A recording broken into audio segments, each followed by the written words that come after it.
All right, good morning, everyone. It's 9:05, February 2nd, 2001. So I would call our county board meeting to order. Please stand for the Pledge of Allegiance. I pledge allegiance to the flag of the United States of America and to the republic for which it stands, one nation, under God, indivisible, with liberty and justice for all.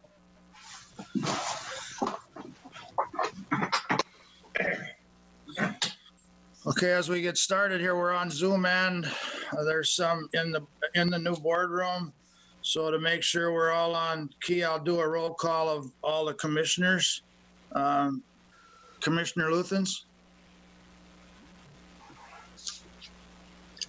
Present. Commissioner Wright? Present.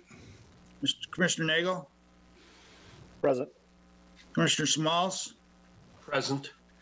Commissioner Kruger is present. Consideration of agenda items. Is there any corrections or additions? Hearing none, a motion's in order to accept the consent agenda. Motion by Commissioner Nagel to accept the agenda. Is there a second? Second by Schmaltz. Seconded by Schmaltz. Any discussion? Hearing none, we'll proceed to vote. All in favor, roll call. Commissioner Luthens? Yes. Commissioner Wright? Yes. Commissioner Nagel? Yes. Commissioner Smalls? Yes. Commissioner Kruger is aye. A consideration of the consent agenda. Is there any corrections, additions to it? Hearing none, a motion's in order to accept the consent agenda. Commissioner Wright to approve. Motion made by Commissioner Wright. Is there a second? Commissioner Nagel, second. Second by Commissioner Nagel. Discussion? Any discussion? Hearing none, we'll proceed to vote. Roll call. Commissioner Luthens? Yes. Commissioner Wright? Yes. Commissioner Nagel? Yes. Commissioner Smalls? Aye. Commissioner Kruger is aye.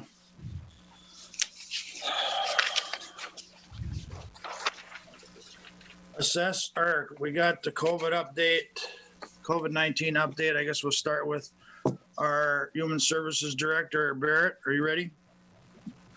I sure am. Good morning, everyone. Thank you, Mr. Chair. As of yesterday, February 1st, late afternoon, McLeod County had a total of 3,311 positive cases of COVID-19. That's an increase of 55 cases over the last 2 weeks. So as you can see, our number of positives are decreasing, which is a wonderful thing to see. We have had 47 COVID-19 related deaths since the start of the pandemic. And I encourage everyone to check the COVID-19 dashboard. It is on the front page of McLeod County's website for more statistics. That was just updated late yesterday. So as I continue to share with you that local public health is focused on our vaccination planning, we have held 5 closed pod vaccination clinics. And when I say closed pods, that means it's by invite only. It's not a mass vaccination clinic or open to the public. So we've held 5 of those closed pod clinics, to vaccinate our phase 1A priority people, which has been our EMS personnel, our COVID-19 vaccinators, healthcare personnel such as home healthcare workers, dental offices, people that live and work in group homes and different outpatient settings like chiropractors' offices, eye doctors. The team has administered 574 doses as of right now. We have 2 more closed pod clinics scheduled for this week, one today to hopefully finish up our phase 1A healthcare workers. And then on Thursday, our plan is to hopefully, fingers crossed, move to our E12. So that's our early education all the way up to grade 12 education providers and child care providers. with the potential of moving to 65 plus at that time too. We have 110 doses for today's clinic and 300 second dose clinics, 300 second doses, which will also be starting to administer on this Thursday as well. Second doses are given 3 weeks after the first initial dose. We were informed late last week that we will be getting 400 doses this week. Still have not received official confirmation on that. And as you know, it is very difficult to plan a vaccination clinic where we are relying on people to register and sign up and be here when we don't know how many vaccinations we will have on hand. The Minnesota Department of Health goal for all vaccine providers is to have 90% of first dose vaccines used within 72 hours of receipt. That can be very challenging in a rural population, especially not knowing the amount of vaccination and when it will arrive. We are doing the best we can with the resources that we have. We may need to solicit some more volunteers or other staff in order to help answer phones and direct traffic. The vaccination clinics are going really well, running very smoothly, getting good feedback from the people that do participate. And we're constantly looking at ways to reach our 65 plus population in an equitable way. Not everyone speaks English. Not everyone has transportation. Not everyone knows how to register via a link or has the means to do that, a computer, an iPhone. So we're continuing to explore ways in order to reach all of our 65 plus population. And we continue to update our Facebook page and our public health website, which you can get to through our county website, with information who we're vaccinating currently and what to do if you have questions. Any questions for me? Barrett, it's Commissioner Kruger. I do have a couple questions. The first one, there's a comment. You guys are doing a great job. I mean, I hear nothing but good things and watching what you're doing. I mean, I don't know how anyone can expect you to do it any better with all the chaos that's going on and the mandates that you have. Transportation questions, you just commented on that. Are you using Trailblazer? For my information, Trailblazer should be available for free rides to people to the vaccinating clinics. Is that working, or is that information out there? Or? We have contacted with Trailblazer, and they have been gracious enough to inform us of that. They have not gotten confirmation from their partners at the Minnesota Department of Transportation, whether or not they can do that or how they would bill. I'm confident that we can figure that out. And so when we do have larger clinics set up for 65 plus, I suspect that we will be utilizing Trailblazer to bring busloads of people to us wherever we are. If we're at the government center, or if we're at the Armory, the fairgrounds, that is to be determined. So, okay, the information given to me was that it was cleared. I don't know the logistics of how to get in the ride, but I will double check on that and then get back to you, because I had the impression that it was cleared. It was just getting working numbers so people could get picked up and brought. So I'll double check that and let you know. And I had my first question yesterday from somebody called me and asked that it's getting close for some people that got the earlier shots to get another shot. Is that true? Yes. So this Thursday will be our first second dose clinic. So then as of this Thursday, we will have been vaccinating people for 3 weeks at local public health.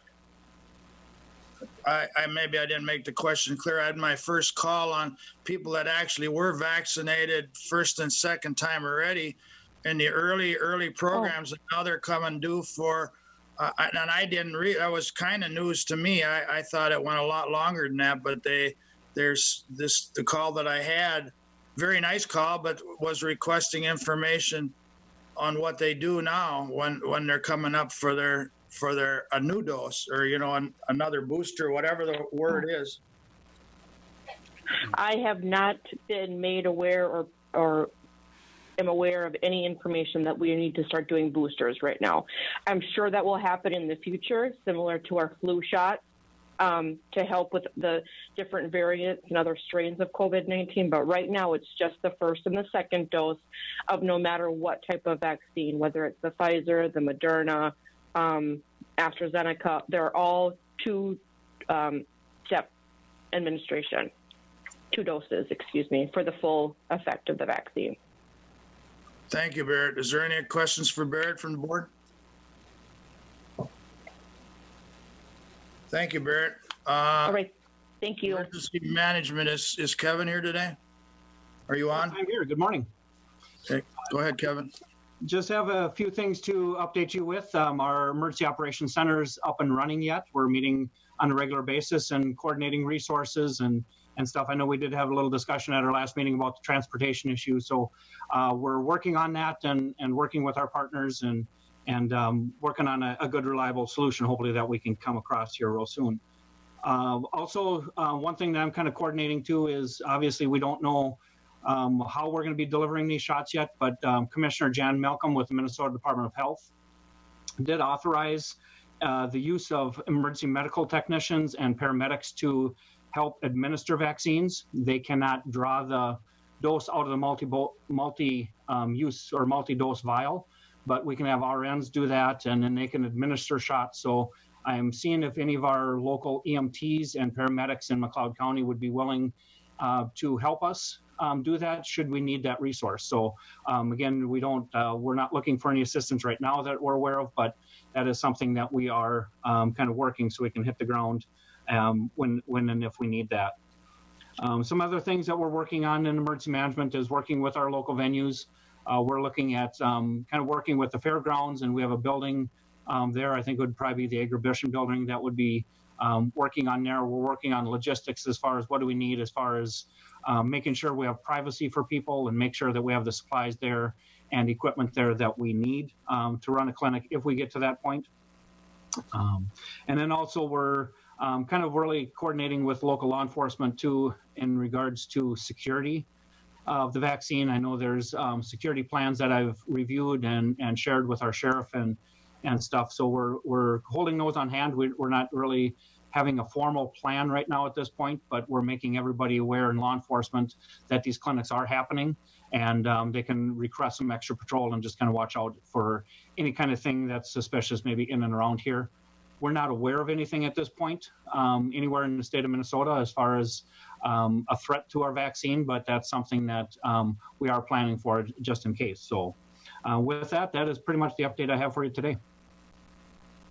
Any more questions for Kevin from the board? I have none. Thanks for your work, Kevin.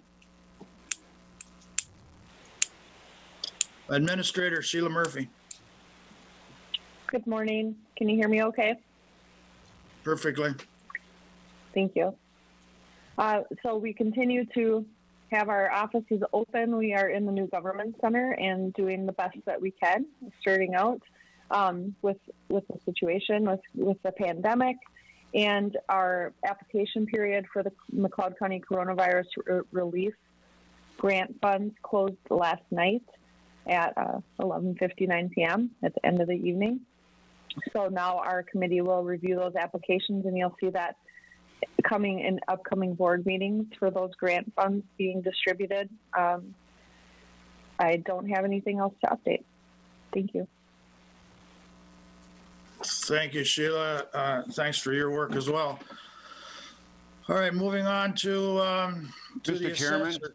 Mr. Chairman, Go ahead. can we back up on this vaccine? Okay. So there is nobody in the county that is really in charge of all the vaccines like Barrett. And the question that you had, the people getting their second one, who's in charge of making sure the second one is getting administered to the people, or do they just wait for a phone call? Well, I have a comment, but I can mine is answer that. speculation for watching the news. But Barrett, if you could answer that question, go ahead. Yes. Thanks, Mr. Chair. Thank you, Commissioner Lutens. So there are a number of people that really are in charge of quote, getting the shots in the arms. It comes down from the Minnesota Department of Health, who gets the doses, but it is local public health. It is your healthcare providers. So the Big Ten providers, like Health Partners, Alina, those get a specific dose.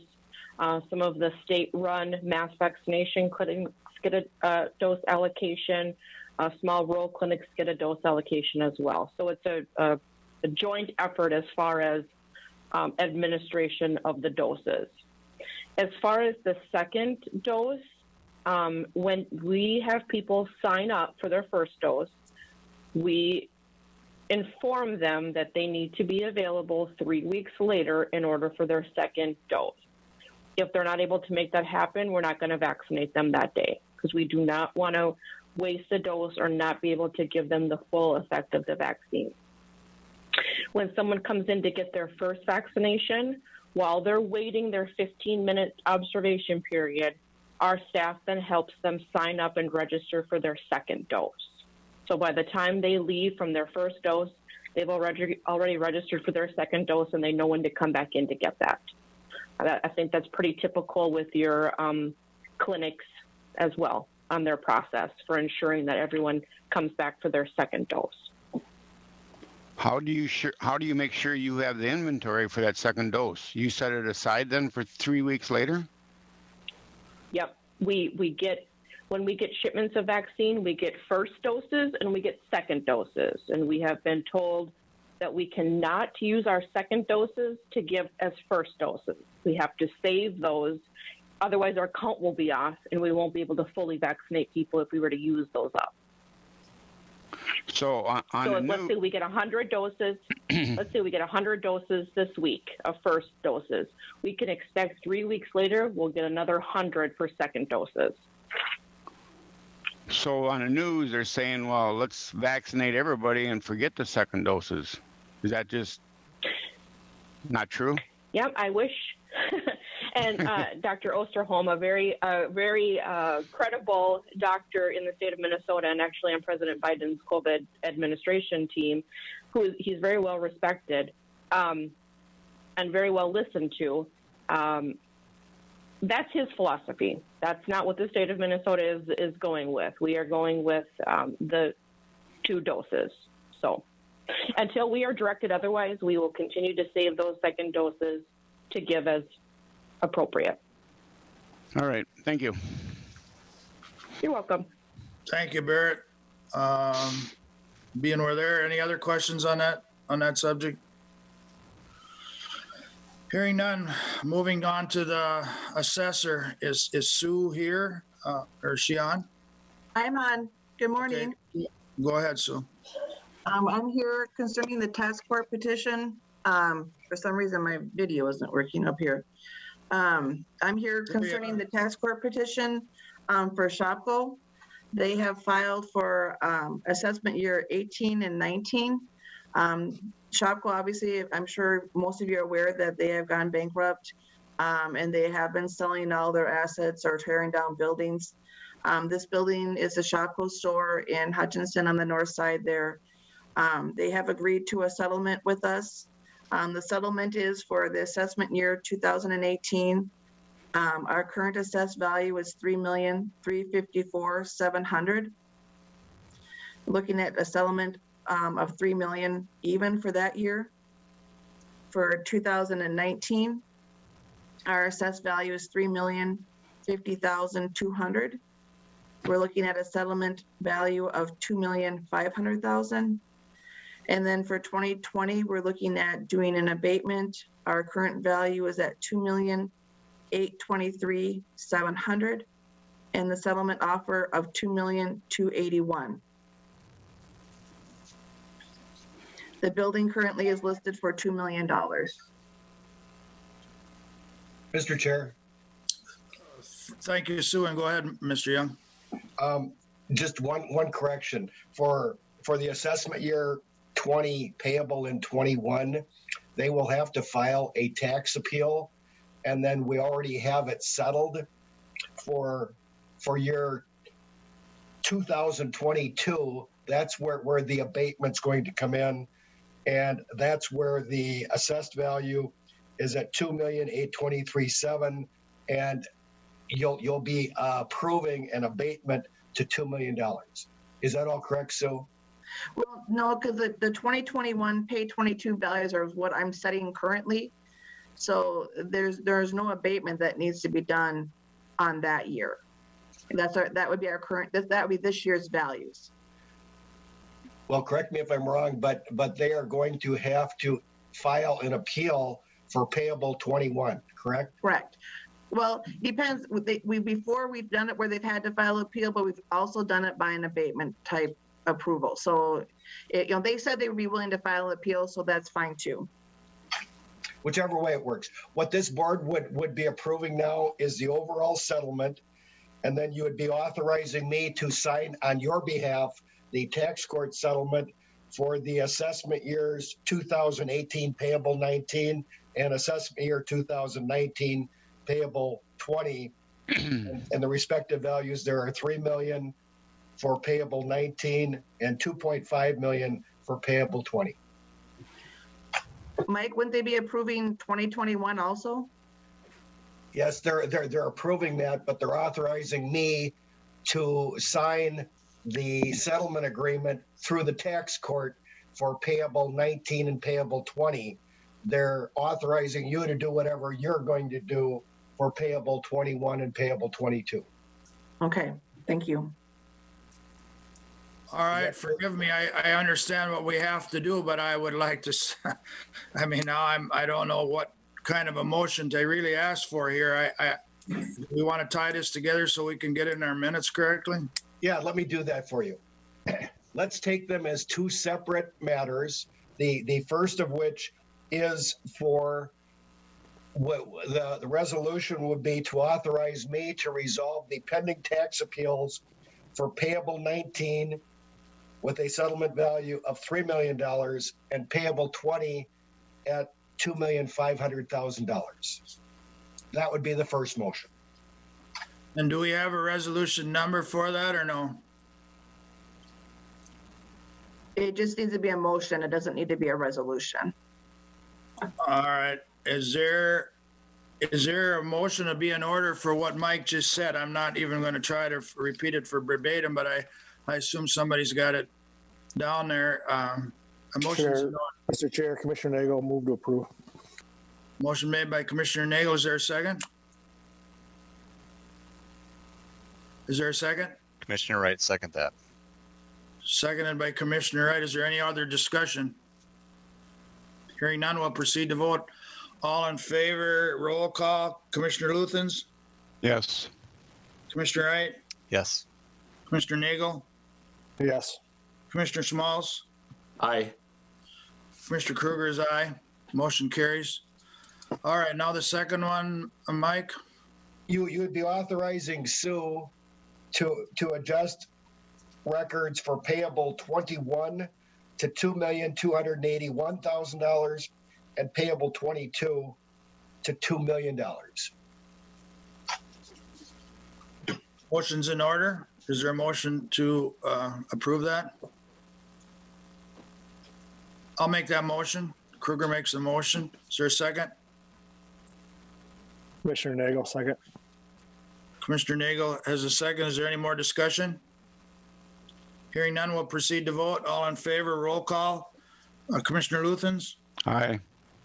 Commissioner Wright? Aye. Commissioner Nagel? Aye. Commissioner Smalls? Aye. Kruger is aye. Passes unanimously. Is there anything else, Sue? No, that's it. Thanks, gentlemen. Mr. Chair, one more thing if we can. Go ahead.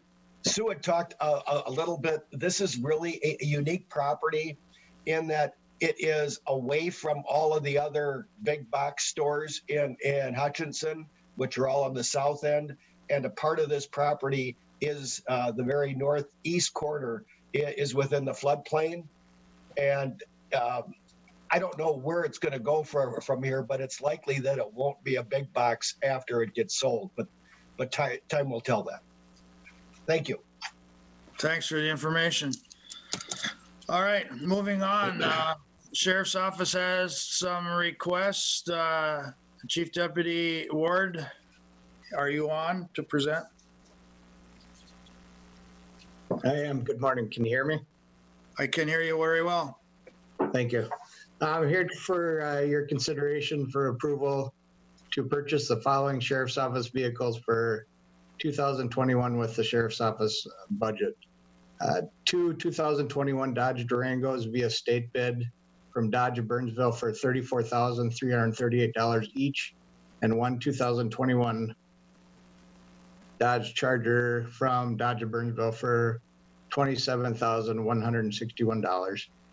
The Durangos will replace two 2016 Ford SUVs, and the Charger will replace a 2016 Ford SUV that was transitioned to a GL transport vehicle. The total purchase price would be $95,837 to Dodge of Burnsville via the state bid.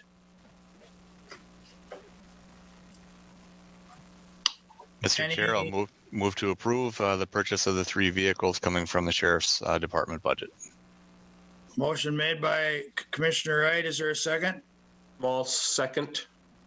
Seconded by Commissioner Malls. Is there any more discussion? Hearing none, we'll proceed to vote. All in favor, roll call. Commissioner Luthens? Aye. Commissioner Wright? Aye. Commissioner Nagel?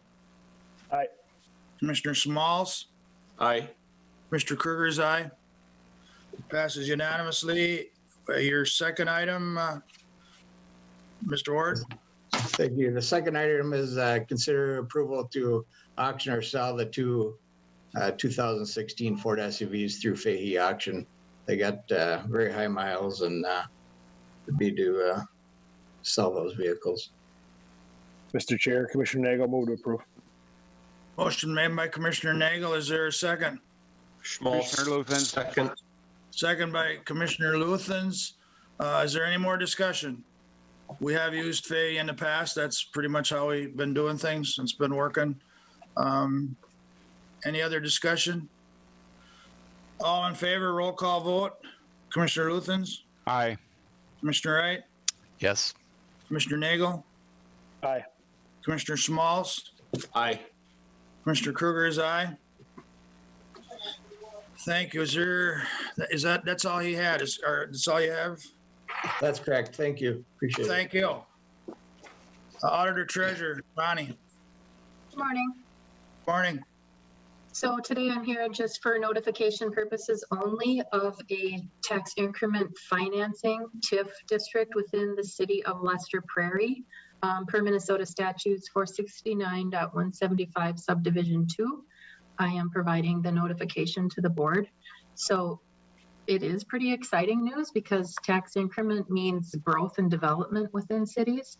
And just for a background, we do have 5 in Blanco, 8 in Hutchinson, 1 in Winstead, and now this would be 1 in Lester Prairie, new for them. So the city of Lester Prairie proposes to establish a new TIF district in the city. The district is being created to enable the redevelopment of the former McLeod County Highway Garage site by retail development. The property is located at the intersection of County Road 9 and 185th Street.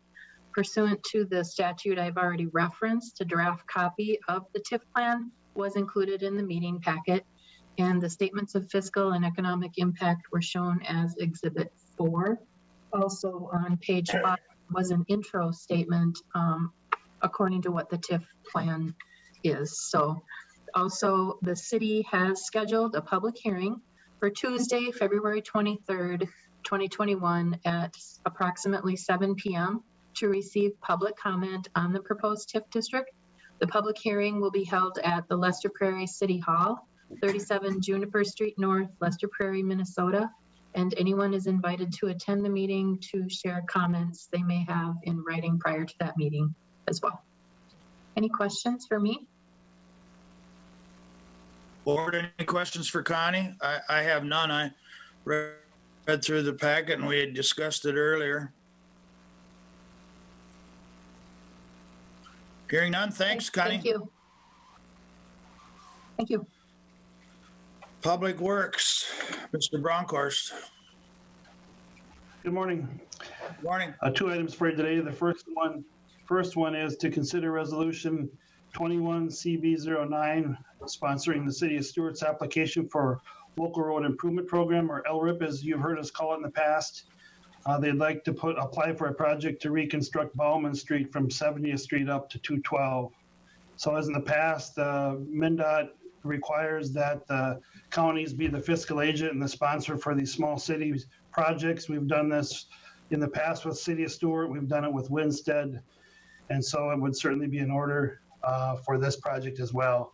The whole LRIP program this year is, I believe there's $75 million available that will be competed for by county, city, and townships as well. So there's no financial obligation to McLeod County for this.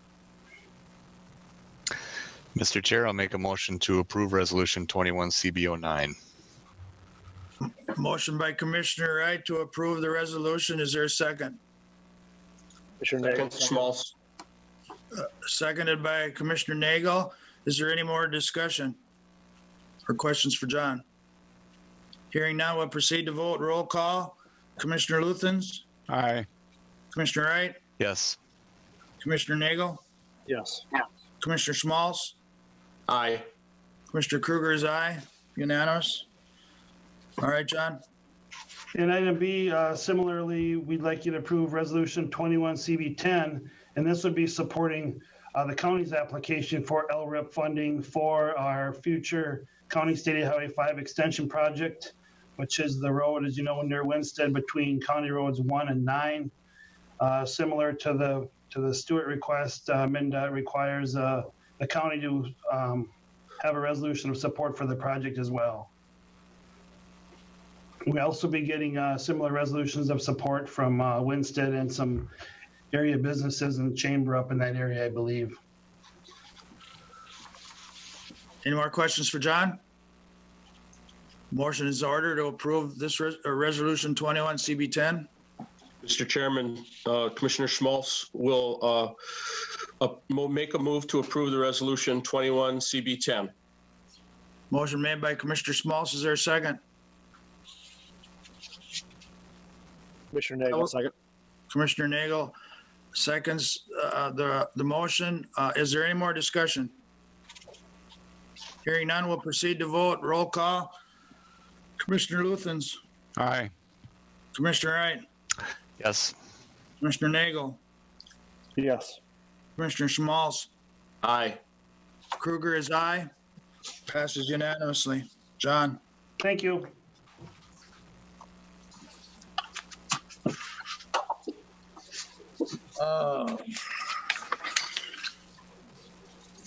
Employee relations.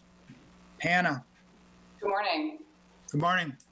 I have 4 items for the board this morning. Item A, consider approval of Personnel Committee recommendation for a temporary 6-month, 8-hour-a-week increase for 1 McLeod County public health nurse to support COVID-19 vaccination efforts.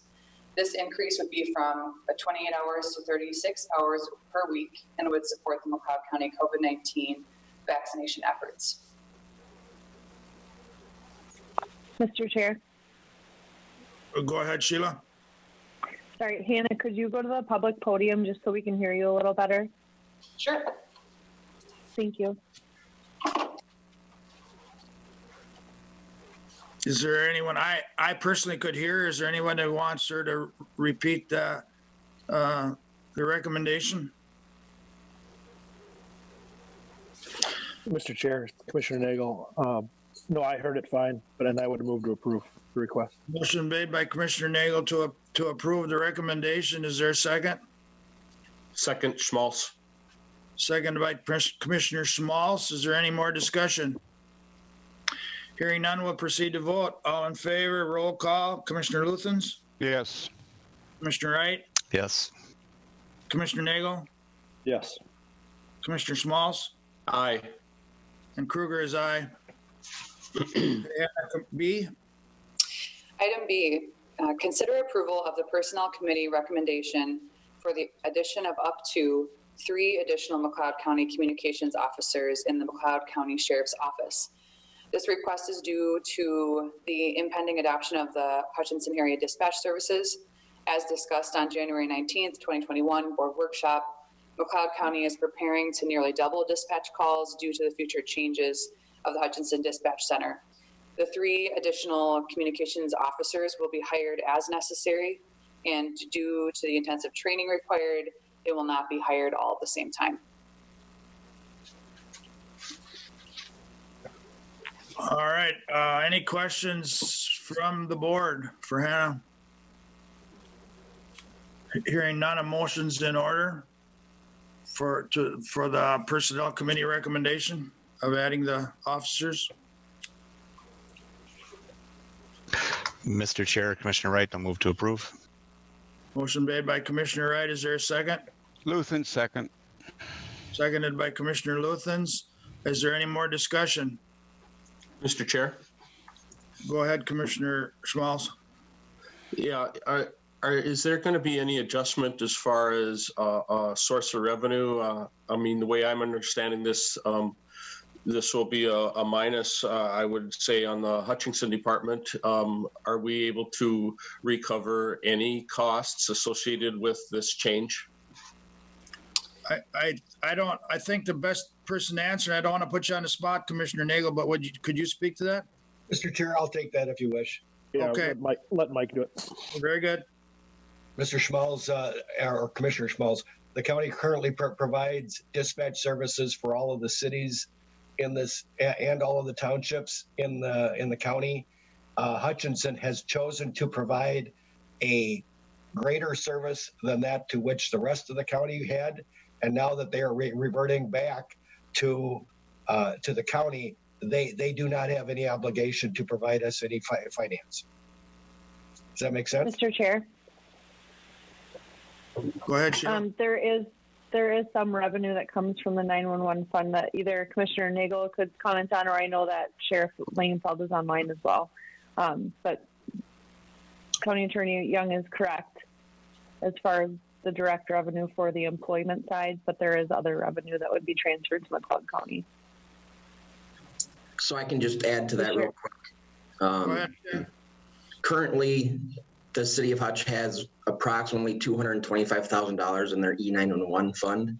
When the transfer happens, we will get that revenue, and additionally, they get between $60,000 and $70,000 per year from that E911 fund that we can utilize for equipment and upgrades and maintaining the system. Any other questions? Sorry, Mr. Chair. So although those funds, like Mr. Young stated, do not go directly to the county to pay for the employment of those extra individuals that would be needed to cover the services that we're required to cover,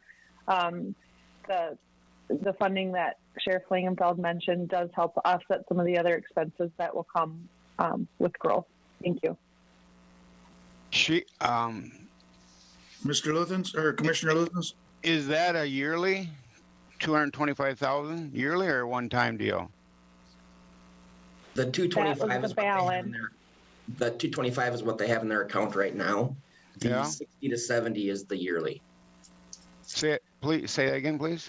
The $60,000 to $70,000 is what is accrued on a yearly basis. The 225 is what is currently in their account that would get transferred to us.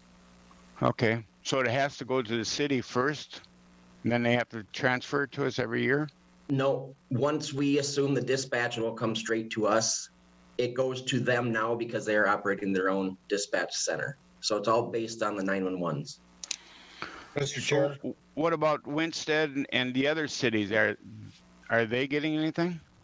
They are not, because they don't have dispatch centers. It only goes to the answering points. All right. Thank you. Yep. Mr. Chair. Go ahead, Mr. Young. Sheriff Langenfeld, why don't you explain what the source of that funding is? It's my understanding. Well, why don't you explain what the source is and who it's coming from? And while you're doing that, Tim, would you also explain how 911 works in McLeod County? It's rather important for people to understand that now and what we're trying to do. So the finance part of it, or the money part of it, comes from the fee added by the carriers to operate the cell phones, the landlines. They all have an additional fee assessed to them to assist with funding the 911s. The way it currently operates in McLeod County is depending on the location of the phone call. It depends on where that 911 goes. If it's outside the city limits of Hutch, most often it comes to the sheriff's office. Occasionally it'll go to state patrol. And then for inside the city of Hutchinson, for sure the landlines go to the city dispatch center. Occasionally they'll come to McLeod County because we do operate as each other's backups for dispatching. So it all goes off of GPS and the location of the phone as far as where those calls are directed. Any other questions or comments? I have a comment. I mean, 911, to keep it in McLeod County is rather important to me. I mean, that's as centralized as I think we can handle it. And I mean, obviously, if you're the one with the heart attack or caught in an accident, pinned in a car, you want to make sure this stuff's working right. And it is challenging to keep these people employed or get people to fill these positions. So I'm really glad they're taking a proactive approach on getting this done. Any more comments or questions? Mr. Chair. Go ahead, Commissioner Smalls. I'd like to thank everyone for their detailed explanation of my question. Is that a motion to approve? Mr. Chair? Yes. I believe we do have a motion and a second on the floor. All right, very well. I'm hearing, is there any more discussion? Hearing none, we'll proceed to vote. Commissioner Luthens? Aye. Commissioner Wright? Yes. Commissioner Nagel? Commissioner Smalls? Aye. Mr. Kruger is aye. Motion carries. Thank you. Indeed.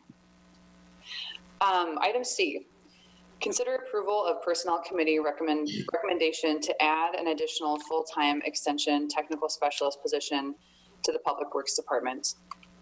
Just to add, as you remember, we have recently approved a new reorg, and after reviewing the organizational chart, it was deemed important and necessary to expand the staffing. And I think Commissioner Wright, you maybe have an additional comment. I do. I can explain this. I'll maybe do the explanation in more of a longer method than shorter, just to cover the findings. But this issue is here today to perhaps correct an issue I could have done a better job on a couple months ago when we approved that new organizational chart. And to start out with, I think Mr. Brunkhorst and administration with Hannah and Sheila did exactly what they asked them, or exactly what we asked them to do with that reorg, and that was to combine jobs when they can, more on marketing our county's assets through the parks and fairgrounds, and then limit our potential to needing more staff. And on the surface, it looked good until we started getting some feedback, especially from a department that I work with quite a bit, and that would be our extension service, by what was a significant loss of some of their extension support staff time. I guess I probably should have caught this earlier, been more informative to John and administration on the expectations and duties of the position. But here are the two different steps today that will hopefully fix that by putting that tech specialist back into the org chart. This support specialist for extension spends a lot of the time supporting our 4-H programs, our extension outreach through, Master Gardener and other components from the University of Minnesota. Of course, we've always supported our extension efforts very high here in McLeod County, and we need good support staff so that people like our Darcy Cole and Karen Johnson are backed up with good support to do all their programs. Looking back, I know when I was young and in 4-H, people like Joe Neibauer, Ted Leopold, Janelle Zimmerman, who serves on the Sumter Township Board, and Cindy Peterson as extension staff they had an awful lot to do with making me who I am today. And I'd not be doing my seat justice if I didn't fully support the extension's opportunities to keep that lane clear for others and to allow a very open access to all the agriculture and horticultural tools that the university brings through extension. So over the past couple weeks, I've then been able to work with John and administration, and we dealt with some of that unique expectations of that support staff through needing to work with the university platforms and all the extra training that is needed. And our two steps here today would be step one is to approve that full-time spot to be back in the org chart. But we're already feeling the effects of having that position open. It's been open for quite some time, and the office is getting quite backlogged. And so step number two would be to approve a temporary hire until that full-time staff is brought on board. And we definitely want to find the right kind of support staff to fill that role. So it might take a little while. So to start out with, I'll make a motion to consider approval of that full-time extension technical specialist position for the Public Works Department. Commissioner Nagel, seconds. Motion's been made by Commissioner Wright, seconded by Commissioner Nagel to approve the Personnel Committee's recommendation for a full-time extension technical specialist. Is there any more discussion? Mr. Chair. Go ahead, Commissioner Nagel.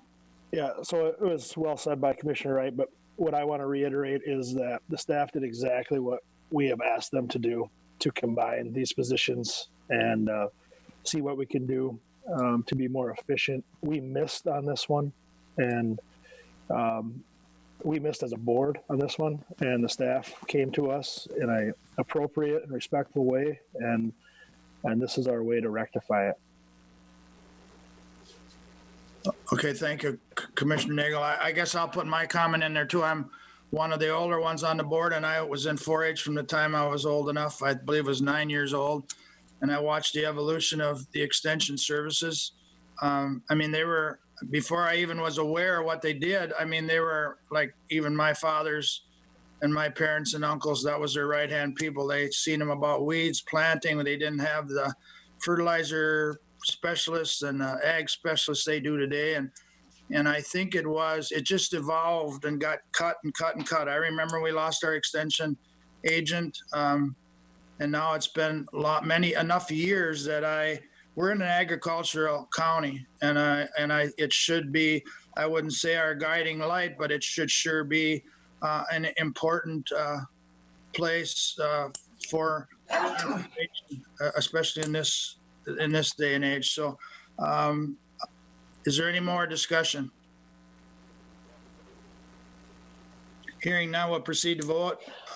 Roll call. Commissioner Luthens? Aye. Commissioner Wright? Commissioner Wright? Commissioner Wright votes aye. His computer froze. If you can take that vote. And if Commissioner Nagel also votes aye. Commissioner Smalls? Aye. Commissioner Kruger is aye. Motion passes unanimously. D. Thank you. Last item, item D, consider approval of Personnel Committee recommendation to hire a temporary 28-hour park and recreation tech specialist to support the extension program. As the county is currently in process of hiring a new Parks and Rec manager and other positions within the Public Works organizational chart, we are needing the immediate support, like Commissioner Wright said. The plan is to then post for a full-time, it should say for a full-time extension technical specialist position to fill long-term. Commissioner Nagel, move to approve. Motion made by Commissioner Nagel. Is there a second? Luthens, second. Seconded by Commissioner Luthens. Is there any discussion?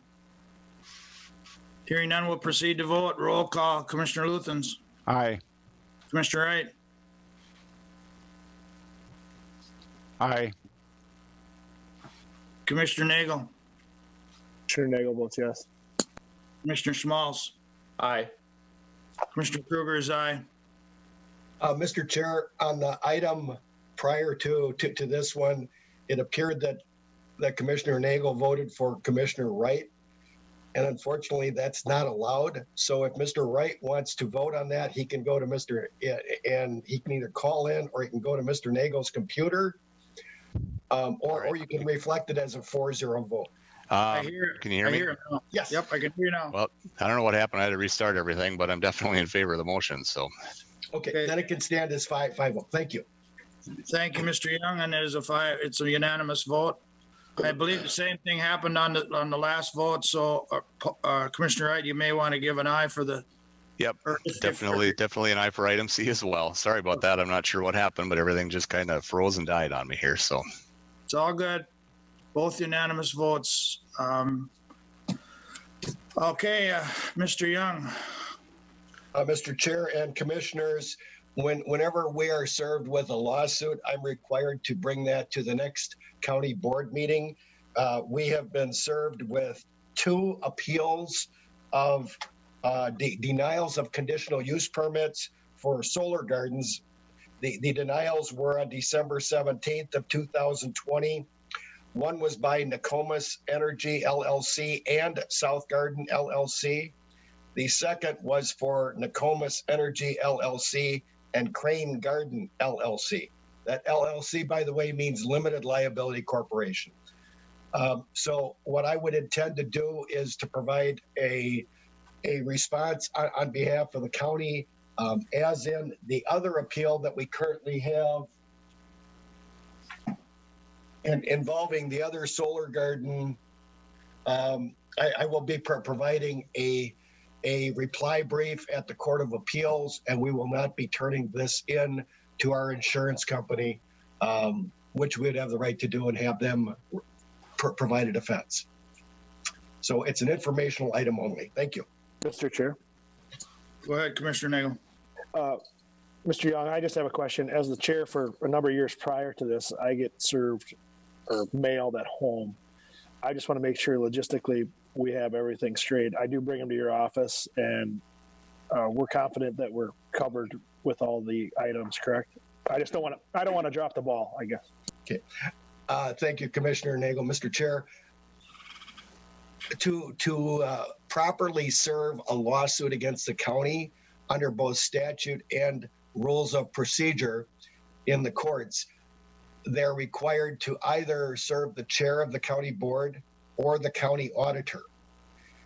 If they serve me, it's not valid. If they serve Sheila, it's not valid. If they serve any commissioner that is not the chair, it's not valid service. These were both served upon Commissioner Nagel and upon our county auditor treasurer. So we have valid service, and we will not be contesting that. And Commissioner Nagel, you did just fine. Thank you. Yeah, thank you for that information as well, Commissioner Nagel. Mr. Young, is there anything, I mean, I realize this was a notification. Is there anything we can do or help, or just sit and wait for more information? Is that what we're doing? Well, it's really out of your hands now. It's in the hands of the Court of Appeals, and they will make a decision as to whether or not your denial of those permits was proper or was not. So we have 3 of these going right now. It's an area that's in a great deal of flux. Your reasons for having turned them down in the first case was because of diminution of surrounding property values, and it would use prime ag land. Your reasoning in the second cases was the issue of prime ag land. I think that's going to be sufficient at the Court of Appeals. I don't guarantee anything. We will certainly present that as the reasoning. And I believe that there's sufficient support for that in the record, and the record being the Planning Commission meetings and the county board meetings. Thank you. Thank you, Mr. Young. Okay, we reached the point of sharing our calendars. Commissioner Luthens.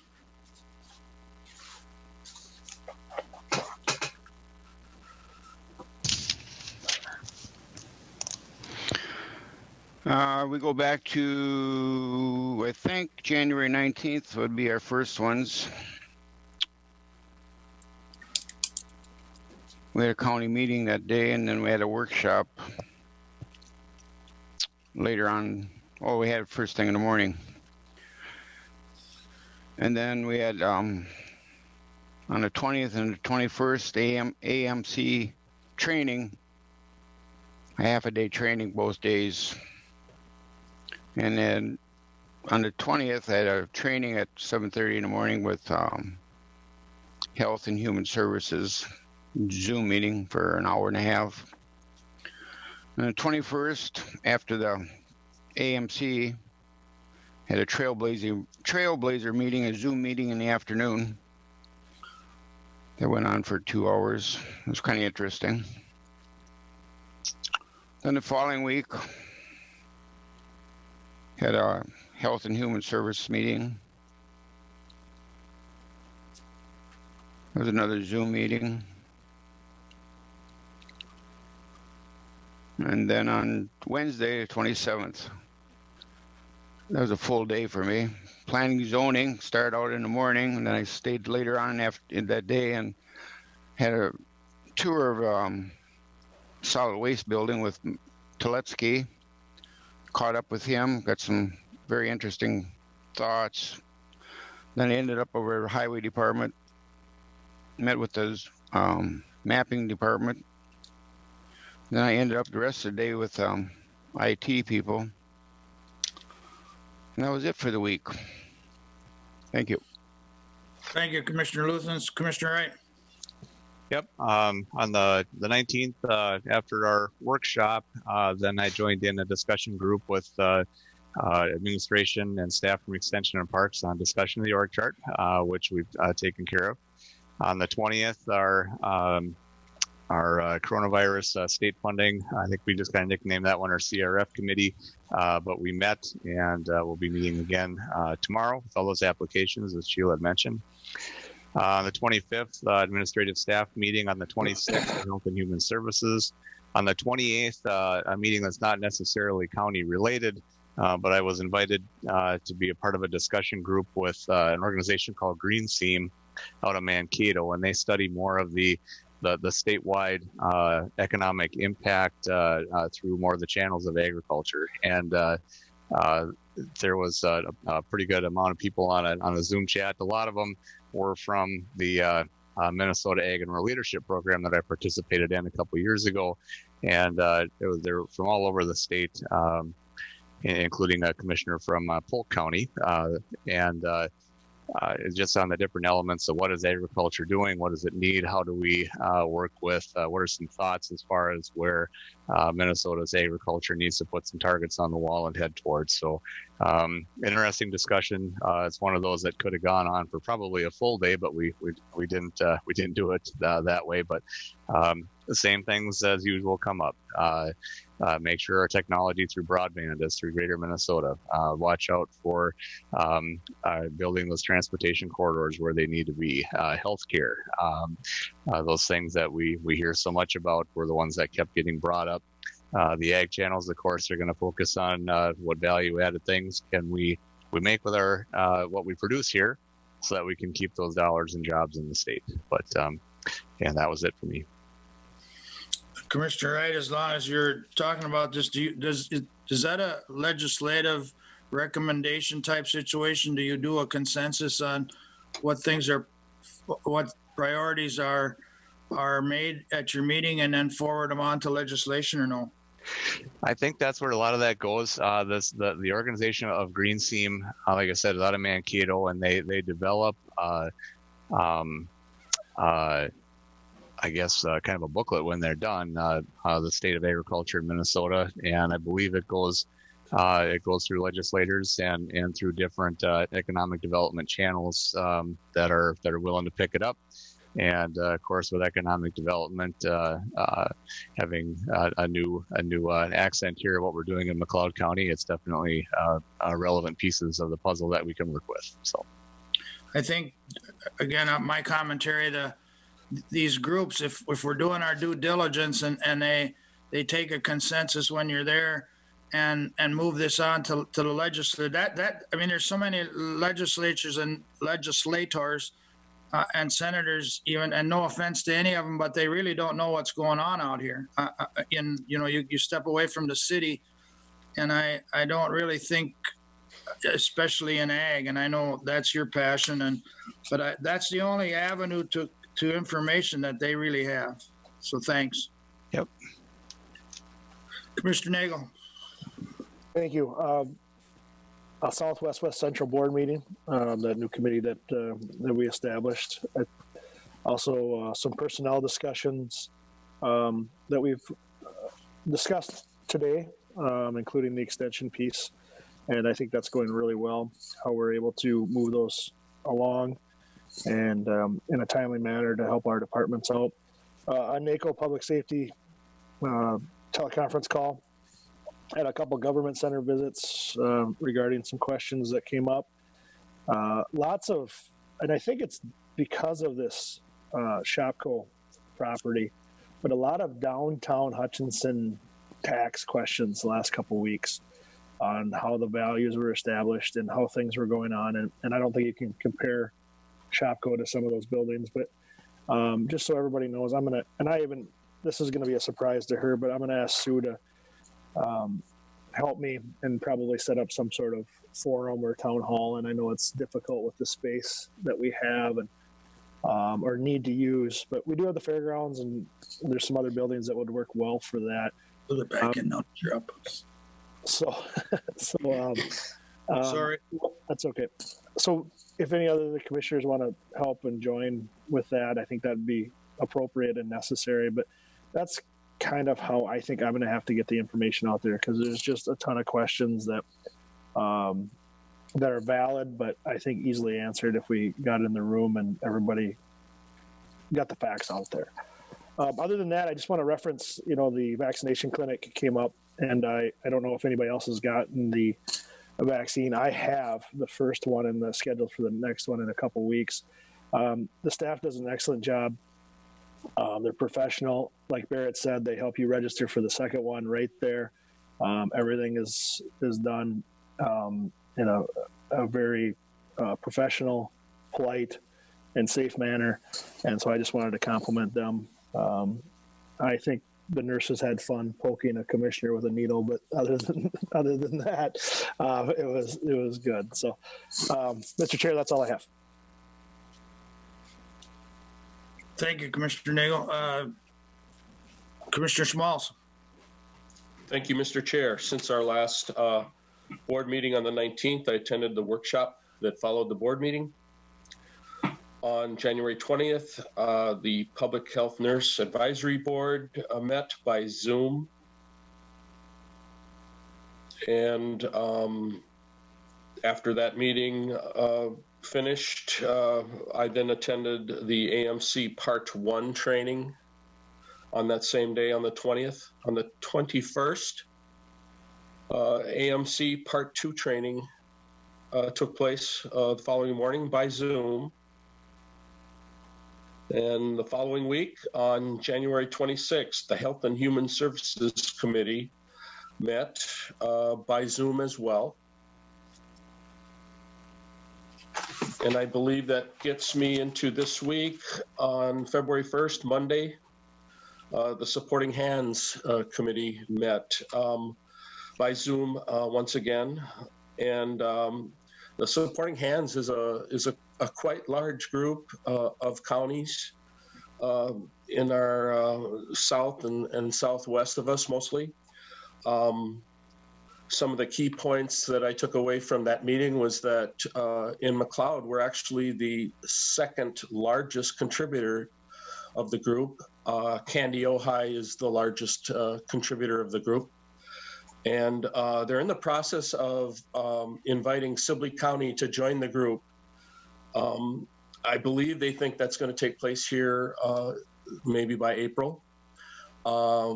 The good news with Sibley coming on board, it will reduce the costs to the rest of our participating counties. Not greatly, but at least it'll be a move to reduce the costs. Their financial situation sounds very good.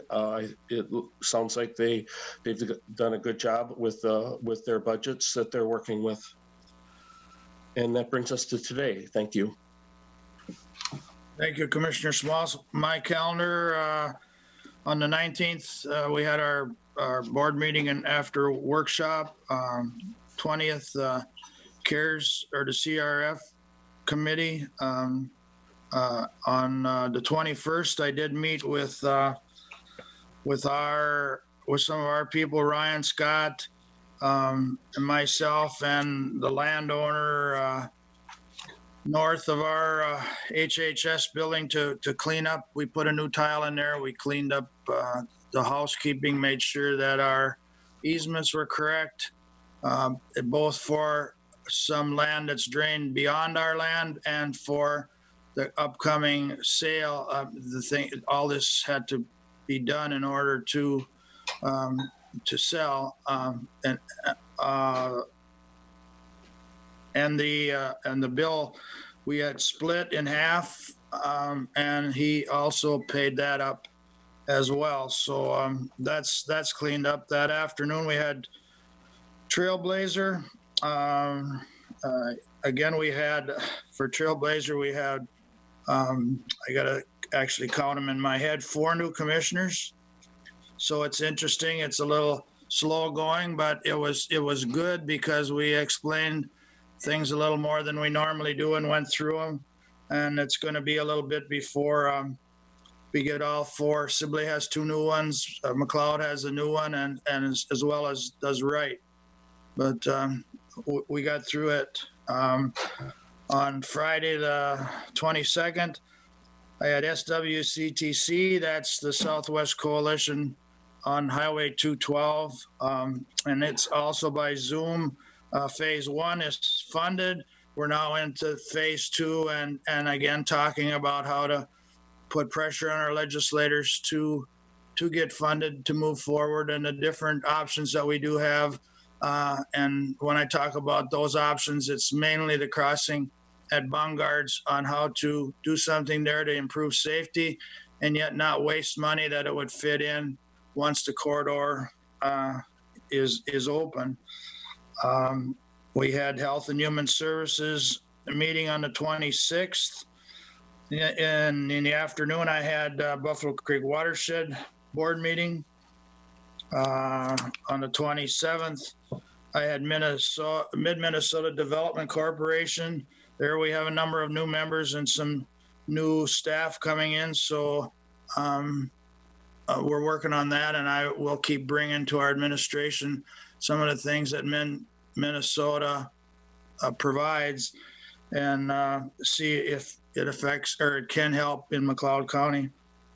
I also had an HRA meeting at noon, and again, we pretty much just went through bills. We've been doing good. Not much snow removal this year. We got some shingling done last year, so our budget's coming up.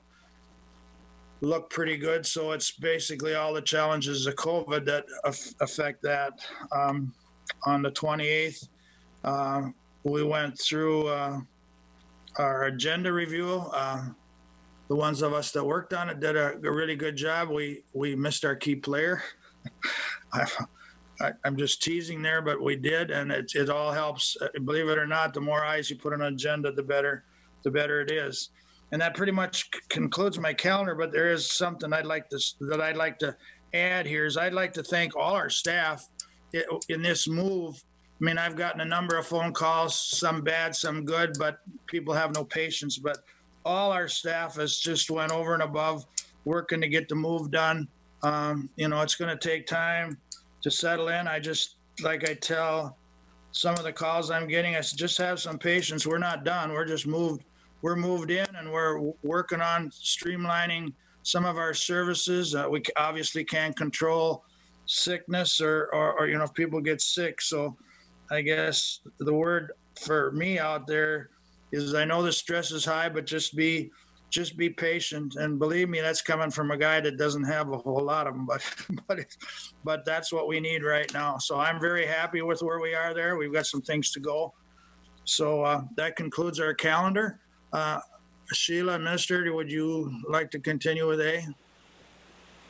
Sure. I just wanted to add with the calendars too that I did attend the Association of Minnesota Counties training with our new commissioners, Schmalz and Luthen.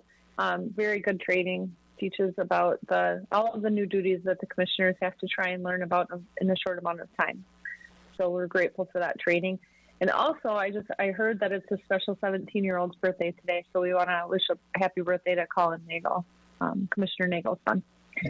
So item A, notification of the 2021 tax record of parcel ID 22-011-2300, 2020 tax record into two separate parcels.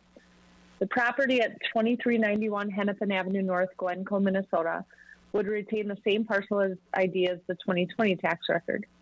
The property at 2397 Hennepin Avenue North, Glencoe, would be assigned the parcel ID of 22-011-2350 for the 2021 tax record.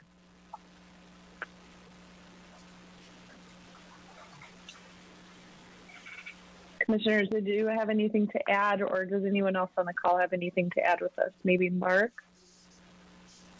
Are there any questions? Mark, are you on the Zoom? Yes, I am.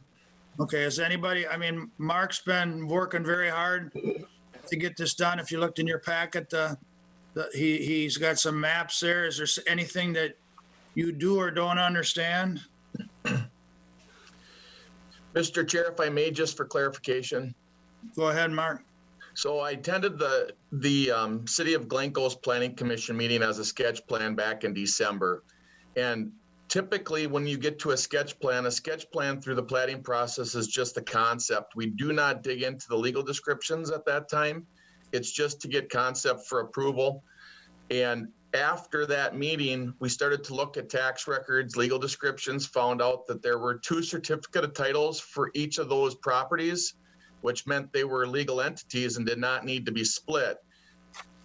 There is a process that's available through our auditor's office to combine tax records for parcels if the request is made by the applicant, just so they get one tax statement versus multiple tax statements, just for ease of the applicant. I believe that's what happened here years ago, which is why it reflected just one parcel.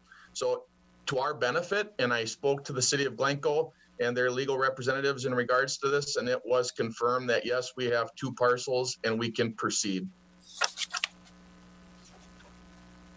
Board, any questions? Just for clarification, that this is at our North Complex in highway properties. Correct. It's the split. I should have mentioned that. Thank you. It's a split. It's pretty much follows the tree line. You can correct me, Mark, if I'm wrong. I don't have the exact coordinates there, but it's pretty much where the tree line is. It separates the north from the south. That is correct.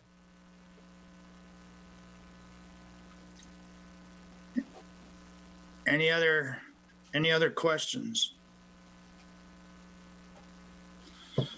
The one we need is this notification only, or do we need any board action on this? Sorry. Mr. Chair, if I may. Just notification, Mr. Chair. Okay, thank you. Sorry, go ahead, Mark. Nope, that is correct. Thank you.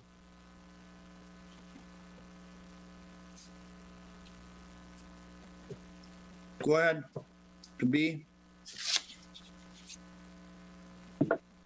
Thank you. Thank you. Item B, consider authorizing the sale of the following property. Parcel ID 40110900, parcel ID 22-011-0300, and parcel ID 22-011-2300. Parcel ID, the first one in A, consists of 10.47 acres of agricultural land. The one from item B is the property that housed the former Health and Human Services building, and then C is the property that housed the former North Complex building. Asking for authorization for sale of all of those following properties, or of all of those properties. I have a comment before we get into discussion here. I know the question is going to be, there's 4 properties, and I believe the ID number, Mark, you can correct me if I'm wrong, but I think the ID number that's not up there is 22.11.2350. Is that correct? That is correct, Mr. Chair. So that new number that you referenced is for the annex building, the old highway building, just north of the North Complex. So in the prior, I believe it's 2397 is the address for that particular property.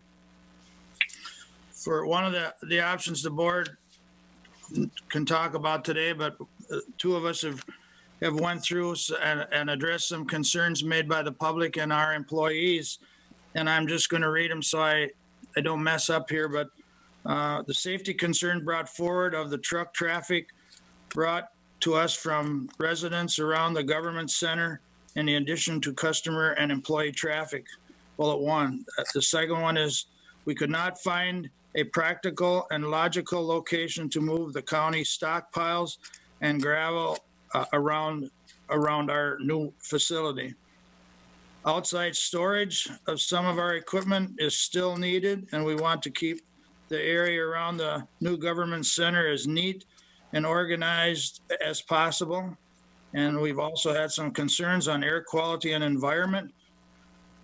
So now, and with these issues unanswered, we decided to keep the highway shop where it is until we have a better vision of the future without spending money to remodel that might have just short-term advantages. The space inside the government center has been planned as highway shop, will be completely used to store county vehicles and equipment for the sheriff's department, as well as our veterans buses.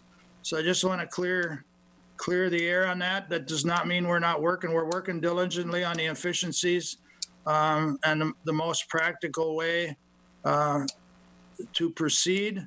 But we didn't want to wait any longer to put the properties up and get rolling on this. Efficiencies and costs that are at the top of our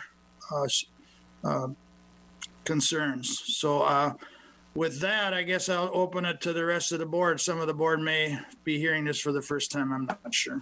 Mr. Chair. Go ahead, Commissioner Nagel. I appreciate what you said, and I won't dwell on it too much. We obviously looked at original plan of selling that piece of property, whether it was connected or separated. And right now,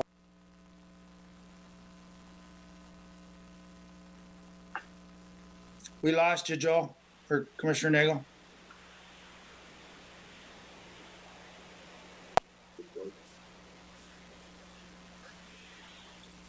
Go ahead.